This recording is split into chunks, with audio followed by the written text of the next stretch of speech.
আপনারা জানেন যে যেটা আমার পূর্ববর্তী বক্তা বলেছেন যে 2014 সালে দেশের যশস্বী প্রধানমন্ত্রী নরেন্দ্র মোদীজি আগেও ছিল, কিন্তু পরে উনি সিদ্ধান্ত নিলেন যে না, এই জন ঔষধিটা যাতে যারা গরিব অংশের মানুষ, দুস্থ মানুষ রয়েছেন, তারা যাতে সহজ মূল্যে ওষুধ ক্রয় করতে পারেন, তার জন্য বিশেষ করে এই জন ঔষধি কেন্দ্রের কথা উনি উল্লেখ করেছেন।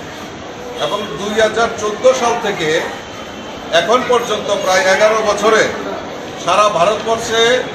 768 এই জায়গায় মানে জেলাতে এবং প্রায় 15,000 এরকম জন ঔষধি কেন্দ্র স্থাপন করা হয়েছে, যার মধ্যে ত্রিপুরা রাজ্যে টোটাল 10টা এখন পর্যন্ত জন ঔষধি কেন্দ্র স্থাপন করা হয়েছে, যার মাধ্যমে আমাদের যারা গরিব অংশের মানুষ তারা যাতে এই সহজ মূল্যে যাতে ওষুধ ক্রয় করতে পারে তার ব্যবস্থা আমাদের সরকার এবং আমাদের দেশের যশস্বী প্রধানমন্ত্রী তার ব্যবস্থা করেছে। আমাদের সিদ্ধান্ত হয়েছে, আমাদের সর্বভারতীয় যিনি আমাদের ইউনিয়ন মিনিস্টার অফ হেলথ আদরণীয় জেপি নাড্ডাজি, উনি আহ্বান করেছেন যে প্রত্যেক ভারতবর্ষের প্রত্যেক এমপিরা কোনো না কোনো জন ঔষধি কেন্দ্রে আজকে উপস্থিত হবেন, তা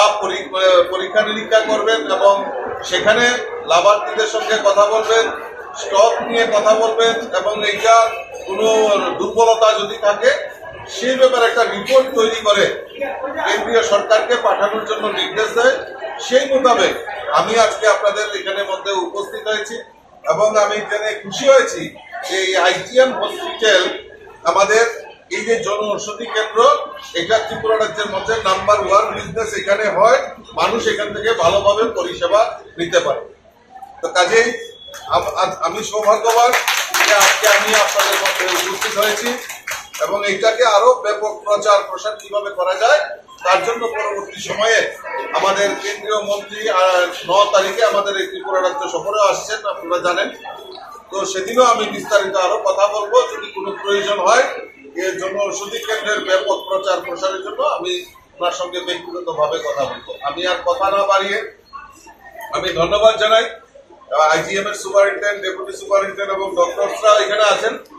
যে আপনাদের পরিষেবা আমরা যদি দেখি যে আমাদের সুপারিনটেন্ডেন্ট বলছিলেন যে আগরতলা শহরের মধ্যে